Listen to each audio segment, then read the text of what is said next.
Good afternoon, everyone. We're here on Campus Drive in J-Town, where, as you can see behind us, here in our city, suffered some of the most significant damage.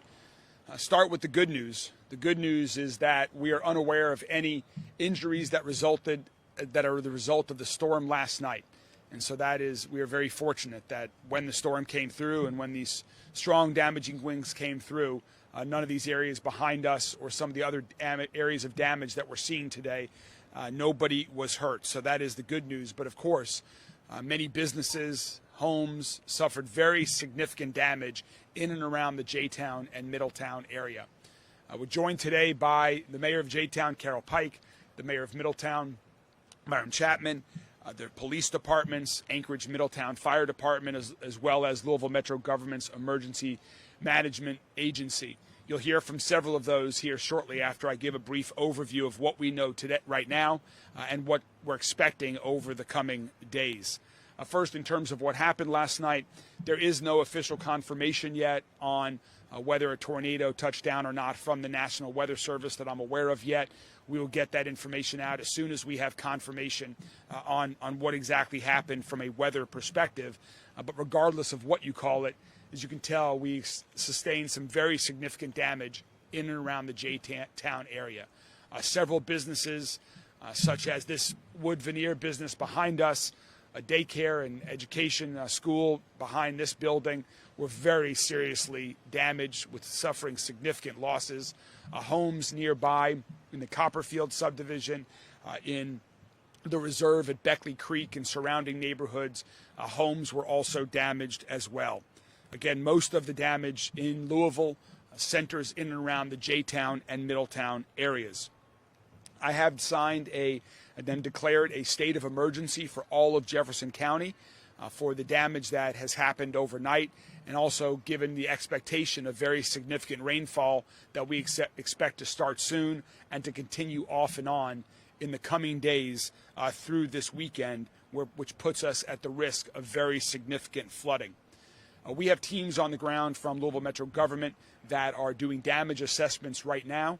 We're on the ground doing that damage assessment, as well as using drones when necessary in the area. As a precautionary measure, MSD is installing 2 floodgates as we speak, one at 10th Street in the river and the other at 27th Street. The Ohio River is expected to rise over the coming days. Cresting is expected between Friday and Sunday. And so we're putting in those floodgates as a precautionary measure, and we'll continue to provide information on what to expect with that crest as we get more information, depending on what rain happens here as well as upriver as well. And that's the critically important thing, is that we're not out of the woods yet. We are expecting very significant rainfall over the coming days. And so just a few words of precaution to the entire community who clearly has been listening, and I want to thank everyone who is listening, who is taking this weather event seriously. And the good news, again, is that there were no serious injuries, which we hope to continue to be the case throughout the coming days as the rain continues to come. Beware of any water. If you see water in the street, do not try to drive through it. Turn around. Don't drown. You don't know how deep it is. You don't know the limits of your vehicle, so please turn around. If you see down power lines, there are still some down power lines throughout the county as well. If you see down power lines, do not touch, get away, and please call 311. Whether it's a down power line or other damage, please call 311 to report any damage. Also, if you have sustained damage yourself at your home or your business, please also call 311. We have with us in Louisville already representatives from FEMA, the Federal Emergency Response Agency. They're in town, and with me declaring a state of emergency, along with what Governor Beshear has done, we are hoping that individuals will qualify for individual assessments. We're still working through that with FEMA. And so if you call 311 to register your name and property on the list, just as we did for the residents that were impacted in Fairdale earlier this week. This has been a very challenging week weather-wise for us here in Louisville, as some residents in Fairdale continue to recover. And in terms of the other thing that individuals can do is sign up for Lens Alert. We have, what, Jody, 70,000 people? It's over 70,000 people that have already signed up for Lens Alert. I want to encourage everyone. If you text 67283, again, if you text 67283, you can sign up for a free service called Lens Alert, which provides you with real-time warnings, just as we're issued early this morning, the middle of the night, depending on how you look at it, to make sure that you and your family can remain safe, whether it's a severe weather event or otherwise. And so please continue to heed those warnings. You can continue to follow along on our social media channels for all the latest information that we have. Before I turn it over to others that are working on response, I just want to give a giant thanks once again to all of our first responders, all the police departments, fire departments, emergency medical services, the 911 dispatchers, every other first responder that stayed up through the night for last night's severe weather, that is working through the day today to get everyone back on their feet, to help buildings get repaired, and to continue to get to make sure streets are cleared, to make sure we get down trees cleared away. There are so many things that public servants are doing across the entire city, and I just want to say thanks to all of them. So next I'm going to introduce Jody Myman, the director of our emergency management agencies, and he'll be followed by J-Town Mayor Carol Pike. Jody? Thank you, Mayor. The mayor covered a lot of ground on what he said there. Some of the things to emphasize: we started a 24-hour operational period this morning, beginning damage assessments through the area. We asked the public's patience. This is a long, tedious process, especially with the incoming weather.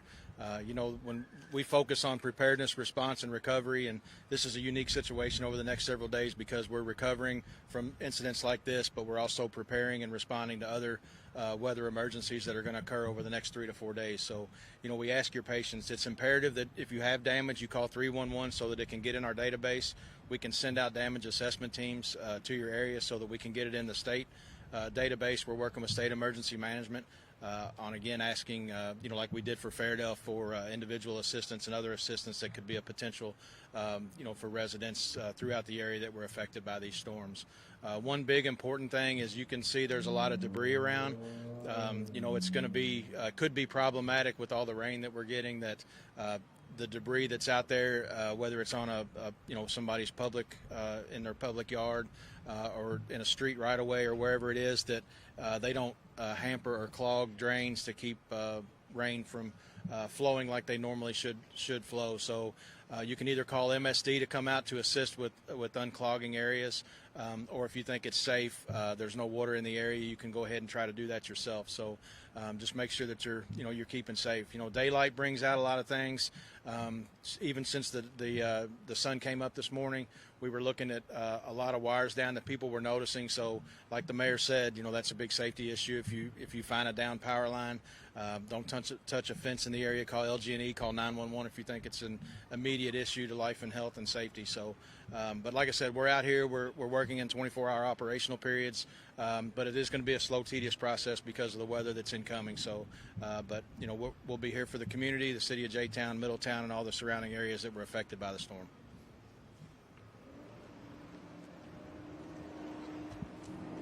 Thank you. I want to say that Jeffersontown has been devastated. We have many, many buildings that have been totally destroyed, but I can say that we are lucky because no one has lost any lives or had any injury here. I also want to thank all the people who stood up. This was a perfect storm, the perfect storm being that it was spring break, and all my people that normally were in place for my command staff for emergencies were gone. And I've had people step up to the plate that I never thought, we didn't think we were going to have to handle anything like this. I wanted to thank my Major Walker, and also Joy Klum, standing in for the chief at our firehouse. I don't know what I would have done without them in Public Works. And then this morning, the city of Louisville has called me, and I cannot thank Mayor Greenberg and his staff for all that they have offered, and they are here behind us to help Jeffersontown regain and be what we once were, and we will survive this. And I just want to tell them how much I appreciate everything that they're doing for our city. Thank you all. Thank you. Thank you so much, Mayor Pike. And before we take questions from members of the media, I'm also going to introduce Sal Melendez. Sal is the Public Information Officer for the Anchorage Middletown Fire Department, who were some of the first responders early this morning when the storm came through town. Sal? Thank you, man. Good afternoon. And just to echo the mayor's message, we're very grateful to report that no injuries were sustained to firefighters or residents in the impacted areas. Anchorage Middletown Fire and EMS Command Operations Center, thank you, was activated right before midnight last night, and our first call for service coming in shortly after midnight. Our crews responded to a number of 23 calls for service. We had several areas impacted, several neighborhoods impacted. Like I said, no injuries, and our crews immediately deployed to conduct search and rescue operations and securing utilities. We had a total of 60 personnel working from midnight until 3 this morning. So with our heaviest areas of damage being stable gate apartments with approximately 124 units receiving significant, moderate to significant damage, Locust Point Place, the Copperfield neighborhood, and Beckley Hills Reserve, the reserve at Beckley Hills Station. Those two combined are the areas where the most significant damage was sustained, adding up to over 30 homes with significant damage. One of the things that we want to remark is that Anchorage Middletown crews had been monitoring the situation, as everyone was. Again, we had been preparing for events like these. And again, we were happy to report that as the calls came in, we didn't find any injuries. And so we focused our efforts in securing those utilities that, could be harmful. And while I'm here, as Director Myman may have addressed, watch out for down power lines. That's some of the issues that we're going to be dealing with and responding to calls like that. So we ask our residents to be aware of those. Do not come in any contact with any power lines. And obviously with any loss of power comes the use of generators. Know all the safety precautions that go with using such equipment. So again, grateful to report that no injuries were sustained. Thank you. Thank you very much, Sal. And with that, we're happy to answer any questions from members of the media. Mayor, with all the rain expected, I know you guys are now also in cleanup and preparation mode. In recent heavy rainfall events, we've been seeing a lot of people driving through those roads, those viaducts that we have all around our community that tend to kind of fill up quickly in these heavy rains. We are concerned that people sometimes just do not hear us or heed that warning. Turn around, don't drown. So I think it'd be helpful to kind of reiterate that for the community. Thanks. The question was about the significant rainfall that we're expecting and what is our advice to folks that are driving on the roads. And as you said, when you see water on the roadway, turn around. Don't drown. Life is too short. There are many other ways to get to wherever you're going in Louisville. Err on the side of caution. Be safe. You don't know how deep the water is that you see ahead of you. You don't know the capabilities of your vehicle. So please do not drive through standing water. We have some very low-lying areas in all different parts of the city. And so please just use caution. And particularly if you're in an area of the neighborhood that you don't know well, but even if it's your own neighborhood and you feel like, oh, you can get through it, don't take the risk. Turn around. Don't try to drive through standing water. I guess reiterate some of the debris, obviously with flooding coming in, that could just sort of, or with rain coming in, that could make the flooding situation worse. Yeah. Can you reiterate what you want people at homes who just have stuff from all homes all around them just scattered everywhere? So the question was about debris removal and what can people do who are at homes. There are several things. If you have debris at your home or your place of business, a property that you own, there are several things. One very helpful thing would be if you see debris that's clogging up any drains near and around your home, please remove that debris so that when it continues to rain, the water can get into the drain and get away. That once we get the water into the storm drainage system, that's incredibly helpful to clear out flooding from area and to prevent flooding from happening. We are going to have debris drop-off sites We're working on that right now, and depending on the weather, we want to do it when people can do that safely. We don't want to encourage people to be moving their debris from their yards during severe weather, and so we're working on drop-up sites that will be across the entire city as well, and we'll get that information out shortly. And then also, one other thing to add is beware of scams. When storms like this come through, people flock to these areas. Most of them are there for the right reason. They're looking to help. They're in the business of helping people recover. But also beware. Be sure before you do anything, contact your insurance company. Be sure you're filing the proper procedures. If something sounds too good to be true, or if you're not sure whether something is real or a scam, take a minute. Nothing's going to change in a half an hour before you pay for something or sign on the dotted line. Have somebody else review a decision that you might need to make as well, and so try to be aware of that. Unfortunately, there are some people that prey on individuals that have been impacted by severe weather damage like we're seeing here in our city. I know you said you expect the river to crest sometime between Friday and Sunday. We got thunder, obviously, the following week. Compared to past years, what is your team preparing for as far as how bad it can get compared to past years? So we're working, the question was about thunder over Louisville, which is a week from Saturday. We are working very closely with the Kentucky Derby Festival throughout the days, every day, leading up to Thunder and all of the Derby Festival events. Right now, we expect Thunder to go on. We will certainly take every safety precaution, and depending on what happens with the river will impact how close to the river people can get on the Great Lawn. There might be some other impacts. Right now, though, we expect Thunder to go on, and we'll continue to monitor it and provide updates. Because the storm was overnight, and this is a business park with companies, probably no one inside at the time these particular buildings were hit that we know of? The question was about, was anyone inside these buildings? To our knowledge, nobody was inside these buildings at the time, and that's one of the reasons that I said we are very fortunate no one was injured. We have a wood veneer business that's been here for many, many years, that's active every day. Nobody was here. Their business has been ruined. Their roof is gone. Their product is wood, and when the wood gets wet, it's ruined, and you can see right now into their business how their business has been impacted. And just behind where we're speaking is a child care facility. And you can see that is devastated. The roof is gone, the back wall is gone, all of the toys are thrown everywhere around the building, and we are very fortunate that this happened in the middle of the night and not at noon when kids would have been in the building. Perhaps for Anchorage fire, we have the apartment complex down the street that was affected. Could we describe what it was like for crews when they arrived? What kind of situations they were seeing for those impacted at the stables? Sure. I'll introduce Major Taylor. He was actually boots on the ground conducting operations last night. So, did you hear the question? Yes. You got it. So the question was what it was like at the time with Stablegate Apartments. We received the phone call approximately just after midnight that there was damage done with an alarm sounding. First unit on scene got a report of a potential rescue. Therefore, we dispatched additional units. We had 6 units respond to the area as we had 124 apartments affected to start our assessment and get a count to see if we had a viable rescue.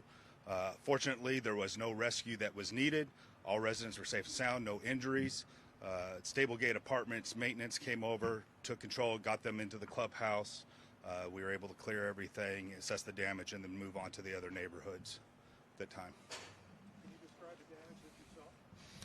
A lot of roof damage, damage to the siding, windows blowing out. A lot of cars had been moved around, windows blowing out of the vehicles, stuff like that. And then the other neighborhoods that were affected, Copperfield and the Reserve at Beckley Station, a lot of roof damage, siding damage, windows, stuff like that.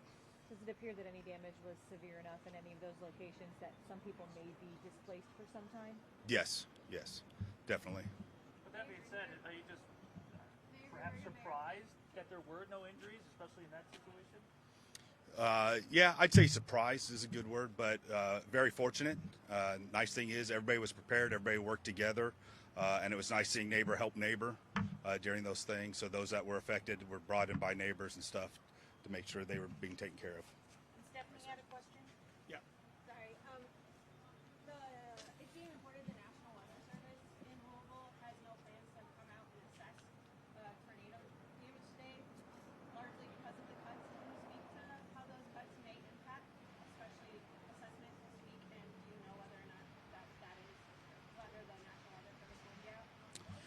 The question was about, there's word that the National Weather Service may not be out here to assess whether this was in fact a tornado as a result of some cuts that were made at the federal level. And what is my response to that? We rely heavily on our federal partners, particularly during severe weather events like this. We rely on the National Weather Service for their accurate and very helpful forecasts so that we can prepare for situations like this, that people can be safe when events like this come through. And then we rely on the federal government after severe weather events, organizations like agencies like FEMA, to help us individuals get back on their feet, to help businesses recover, to help people get to repair their homes, to get back into their homes. And so we are very hopeful that we will continue to have the full cooperation and support of all federal agencies, the National Weather Service, FEMA, and others. And we're hopeful that regardless of any cuts that have been made, that the resources are available in terms of people and dollars to help us right here in Louisville, Kentucky. Mayor, do you have a message of comfort for the community after these back-to-back weather events? Yeah, it's been a tough week for Louisville. Neighbors in Fairdale that were impacted by that tornado that came through earlier this week, and then, of course, here in J-Town and Middletown, what happened overnight. One of the things that strikes me is, as you just heard talking about, was neighbor helping neighbor. How people in times of crisis and challenges rise up to help other people.